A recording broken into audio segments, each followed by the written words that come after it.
SV news కు స్వాగతం. ముందుగా హెడ్లైన్స్. ఆ బాధ నాకు తెలుసు, నా తండ్రి కూడా. కేంద్ర మంత్రి రామ్మోహన్.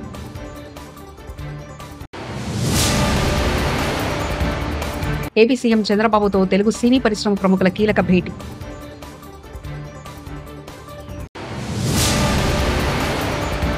తోలు తీస్తామన్న లీడర్లెక్కడా? బాధితురాలికి సత్యదేవ్తో వివాహం జరిపించాల్సిందే మార్గాని భరత్.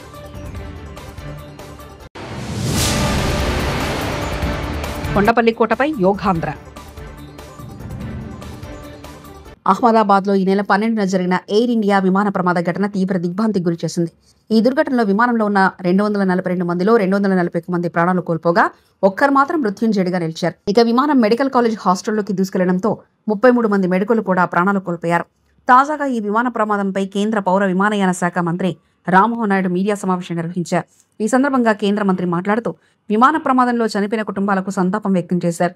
గడిచిన 2 రోజులు భారంగా గడిచిందని, ప్రమాదంలో ఎవరైనా చనిపోతే ఆ కుటుంబం అనుభవించే బాధ తనకు ప్రత్యేకంగా తెలుసన్నారు. గతంలో కేసీఆర్ గారు 50 టీఎంసీలతో మల్లన్న సాగర్ కడితే నది లేని చోట అంత పెద్ద రిజర్వాయర్ అవసరమన్నారు. ఇవాళ ఏపీలోని గొల్లపల్లి వద్ద 150 టీఎంసీలతో కృత్రిమ జలాశయం కడుతున్నారు. హరీష్ రావు కాంగ్రెస్ ప్రభుత్వానికి ప్రతిపక్షాలను ఇరిటేట్ చేసే ఉద్దేశమే తప్ప ఇరిగేషన్ మీద శ్రద్ధ లేదన్నారు హరీష్ రావు. జర్నలిస్టులను అరెస్ట్ చేసుడు ఇది తప్ప ఈ రాష్ట్రంలో సాగునీటి రంగాన్ని ఎలా అభివృద్ధి చేయాలి, పక్క రాష్ట్రాలు కడుతున్న అక్రమ ప్రాజెక్టులను ఏ రకంగా అడ్డుకోవాలనేటువంటి శ్రద్ధ కానీ ధ్యాస కానీ ఈ ప్రభుత్వానికి లేకుండా పోయింది. 150 టీఎంసీల నిల్వ సామర్థ్యంతో బొల్లంపల్లి వద్ద భారీ కృత్రిమ జలాశయ ప్రతిపాదన. ఇక్కడ ఒక పాయింట్ కూడా మీరు అర్థం చేసుకోవచ్చు. గతంలో కేసీఆర్ గారు 50 టీఎంసీలతో మల్లన్న సాగర్ కడితే నది లేని చోట 50 టీఎంసీలతో అంత పెద్ద రిజర్వాయర్ కడతారా, అంత అవసరమా అన్నారు. ఇలా ఆంధ్రప్రదేశ్ 150 టీఎంసీలతో కృత్రిమ జలాశయం నిర్మిస్తా ఉంది. ఆంధ్రప్రదేశ్ రాష్ట్ర ముఖ్యమంత్రి నారా చంద్రబాబు నాయుడుతో తెలుగు సినీ పరిశ్రమ ప్రముఖులు రేపు ఆదివారం సాయంత్రం 4 గంటలకు కలవనున్నారు. ఈ సమావేశంలో తెలుగు చిత్ర పరిశ్రమకు సంబంధించిన పలు కీలక అంశాలను చర్చించనున్నారు. మొదట AP deputy CM Pawan Kalyan కలిసి మాట్లాడతారు. ఆ తర్వాత పవన్ కళ్యాణ్ తో పాటు చంద్రబాబు నివాసానికి సినీ పెద్దలు వెళ్లనున్నారు. కూటమి ప్రభుత్వం అధికారంలోకి వచ్చిన తర్వాత ఒక్కసారైనా సీఎం చంద్రబాబుని కలిశారని సినీ ప్రముఖులను ఇటీవల పవన్ కళ్యాణ్ ప్రశ్నించారు. థియేటర్ల బంద్ అంశానికి సంబంధించిన పవన్ కళ్యాణ్ సీరియస్ అయ్యారు. ఆడపిల్లలకు అన్యాయం జరిగితే తోలు తీస్తామన్న లీడర్లు ఇప్పుడు ఎక్కడికి వెళ్ళిపోయారంటూ మాజీ ఎంపీ మార్గాని భరత్ ప్రశ్నించారు.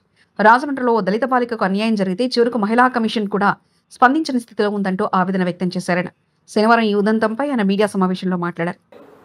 ఎమ్మెల్యేనే డైరెక్ట్ గా ఇన్వాల్వ్ అయిపోయి, అనపర్తి ఎమ్మెల్యే ఇన్వాల్వ్ అయిపోయి సాక్షి పైన ఏ రకంగా అక్కడ ఉన్న నేమ్ ప్లేట్లు పీకేసిన కార్యక్రమం. ఇది కాకుండా విజయవాడలో నేను అడుగుతా ఉన్నా, ఏంటండి ఇది అసలు ఎక్కడికి వెళ్ళిపోతా ఉన్నాము? మనం ప్రజాస్వామ్యంలో ఉన్నామా, ఎక్కడున్నాము? ఇది విజయవాడలో, ఇది మంగళగిరి సాక్షి ఆఫీస్లో, ఇది డైరెక్ట్గా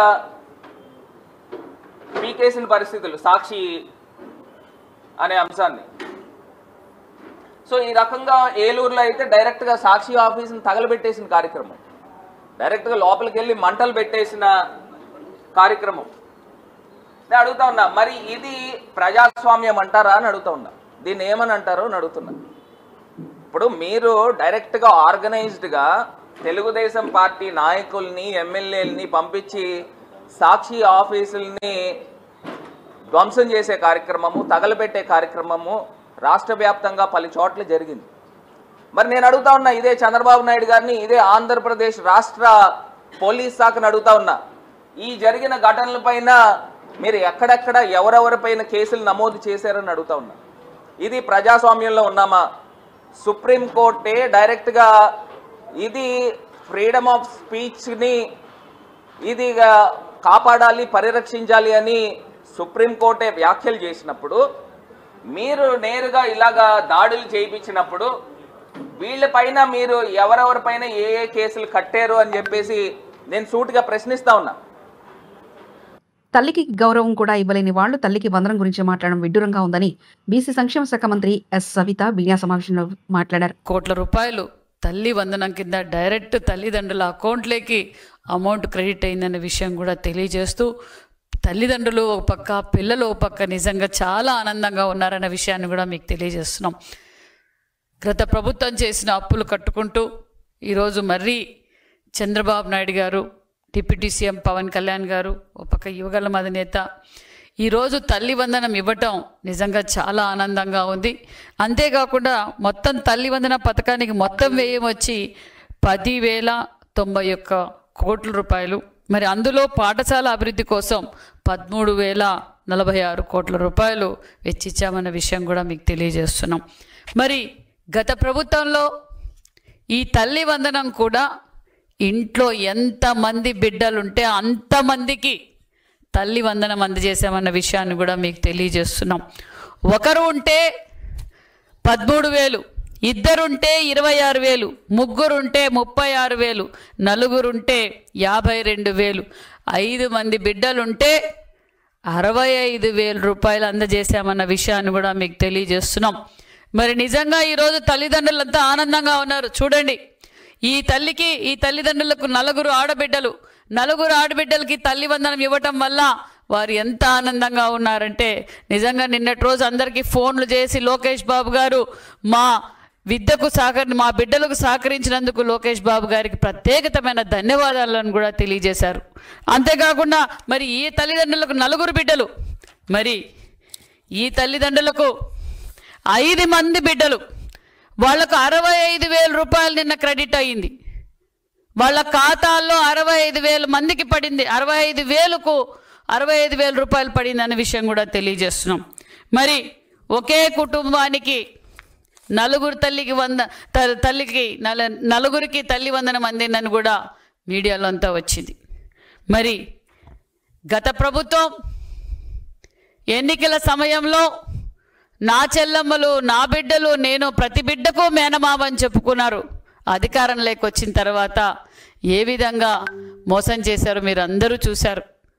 అమ్మఒడి కింద ఇంట్లో ఎంతమందికి ఉంటే అంతమందికి జగన్మోహన్ రెడ్డి గారు ఓ పక్క, భారతిరెడ్డి గారు ఓ పక్క, వైసీపీ పార్టీ వాళ్ళంతా ఎంతమందికి ఉంటే అంతమందికి అమ్మఒడి ఇస్తామని చెప్పి ఓటేయించుకొని కుర్చీలో కూర్చున్నాక మోసం చేశారన్న విషయం మీకు తెలియజేస్తున్నాం. రాష్ట్రంలో విద్యా వ్యవస్థ పూర్తిగా నాశనమైందని మాజీ మంత్రి మేరగా నాగార్జున మండిపడ్డారు. మా హయాంలో స్కూల్ టాయిలెట్స్ మెయింటెనెన్స్ కోసం అమ్మఒడి నిధుల నుండి 1,000 రూపాయలు తీసుకుంటే విష ప్రచారం చేశారు. మరి ఇప్పుడు 2,000 రూపాయలు ఎందుకు కట్ చేస్తున్నారు లోకేష్ అంటూ మేరగా నాగార్జున ప్రశ్నించారు. 87,41,885 మంది విద్యార్థులు ఆ లెక్కలు చెప్తా ఉన్నారని చెప్తే వారందరికీ 15 వాళ్ళ కాడకి తల్లికి వందనం ఇస్తే దరిదాపు 13,112 కోట్ల రూపాయలు ఇవ్వాల్సి వచ్చేది. మీరు ఇచ్చింది ఎంత? 8,745 కోట్లు. అంటే 1/3 విద్యార్థులకు పంగనామాలు పెట్టేశారు. లేరా తల్లికి వందనం అంటే? దానికి అనేక నిబంధనలు మళ్ళీ తీసుకొచ్చారు. ఒక ఇంట్లో ఫీజు రీఎంబర్స్మెంట్ తీసుకుంటుంటే తల్లికి వందనం లేదంట. మీరే చెప్పారుగా, ఇంటిలో ఎంతమంది చదువుకుంటే అంతమందికి ఏ చదువుని చూడకుండా తల్లికి వందనం ఇస్తారని చెప్పారుగా. మరి ఇదేంటి నిబంధన? అసలు ఫీజు రీఎంబర్స్మెంట్ సంబంధించి వసతి దీవెన, విద్యా దీవెన అది ఒకటి అడ్డం పెట్టారు. అవి ఎప్పుడు వస్తాయో తెలియదు, ఎప్పుడు వేస్తారో తెలియదు. దానిని తల్లికి వందనంతో లింక్ పెట్టి ఆపేశారు. ఒకటి, ఇంటర్ చదివే వరకు ప్రతి విద్యార్థికి 15,000 రూపాయలు మీరు తల్లి అకౌంట్లో వేస్తారని చెప్పితే తల్లిలందరూ ఎదురు చూస్తే చివరికి మీరు పొద్దుపోయేదాకా ఆ తల్లులు ఎదురు చూస్తే మీరు పూర్తిగా దాన్ని గాలికి వదిలేశారు. అది ఎంత దారుణం అంటే, ఒక ఇంట్లో ఒక ఫీజు రియంబర్స్మెంట్ పొందుతుంటే తల్లికి వందనం లేదంటున్నారు. కేంద్ర రాష్ట్ర ప్రభుత్వాలు ఇచ్చే ఉపహార వేతనాలు పొందుతూ ఉంటే తల్లికి వందనం లేదంటున్నారు. కుటుంబానికి సంబంధించిన బియ్యం, రేషన్ కార్డు లేకపోతే తల్లికి వందనం లేదంటున్నారు. ఈ సంవత్సర కాలంలో ఒక్క రేషన్ కార్డు అన్నా మీరు ఇచ్చారని అడుగుతా ఉన్నా. ఇచ్చారా మీరు? శ్రీశైల బ్రహ్మరాంబ మల్లికార్జున స్వామి ఆలయంలో భక్తుల రద్దీ పెరిగింది. వరుసగా 2 రోజులు సెలవులు కావడంతో దేశం నలుమూలల నుంచి భక్తులు భారీగా తరలి వచ్చారు. దీంతో క్యూ కాంప్లెక్స్లో నిండిపోయాయి. స్వామివారి సర్వదర్శనానికి 5 గంటల సమయం పడుతుంది. క్యూ లైన్లలో భక్తులకు అల్పాహారం, మంచినీరు, చిన్నారులకు పాలు, బిస్కెట్లు పంపిణీ చేస్తున్నారు.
ఖైరతాబాద్ కాంగ్రెస్ పార్టీలో వర్గపోరు. కాంగ్రెస్ పార్టీ సభలో Danam Nagender versus corporator Vijaya Reddy. Banjara Hills lake వ్యూలో జరిగిన నియోజకవర్గ స్థాయి సభలో వాగ్వాదానికి దిగిన దానం నాగేందర్ మరియు విజయారెడ్డి. దీంతో పోటాపోటీగా నినాదాలు. ఇరు వర్గాల అనుచరులు క్రమశిక్షణ లేకుండా వ్యవహరిస్తున్నారని అసంతృప్తితో వెళ్లిపోయిన డీసీసీ అధ్యక్షుడు రోహిన్ రెడ్డి.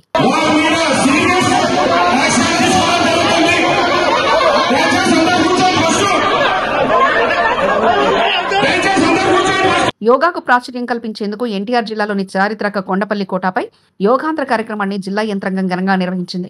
కలెక్టర్ లక్ష్మీషతో పాటు ఏపీ ఎన్జీఓస్ రాష్ట్ర అధ్యక్షులు విద్యాసాగర్, జిల్లా అధికారులు వందలాది మంది యోగా సాధకులు ఈ కార్యక్రమంలో పాల్గొన్నారు. కలెక్టర్ స్వయంగా కొండపల్లి కోటపై వివిధ యోగాసనాలు వేశారు. జూన్ 21న నిర్వహించనున్న అంతర్జాతీయ యోగా దినోత్సవ సన్నాహాల కార్యక్రమంలో భాగంగా గత నెల 21 నుంచి జిల్లా వ్యాప్తంగా వివిధ ప్రాంతాల్లో యోగాంధ్ర కార్యక్రమాలు నిర్వహిస్తున్నారు. యోగాతో పాటు పర్యటనగా అందరి దృష్టిని ఆకర్షించేలా కొండపల్లి కోటపై యోగాభ్యసనాల కార్యక్రమాలు నిర్వహించారు.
ఆ బాధ నాకు తెలుసు, నా తండ్రి కూడా.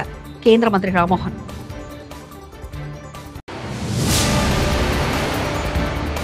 ఏపీ సీఎం చంద్రబాబుతో తెలుగు సినీ పరిశ్రమ ప్రముఖుల కీలక భేటీ.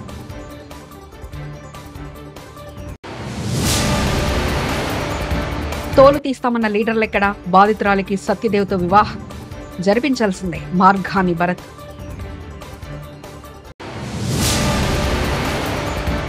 కొండపల్లి కోటపై యోగాంధ్ర. ఇవి బులెటిన్ విశేషాలు. చూస్తూనే ఉండండి ఎస్వీ న్యూస్.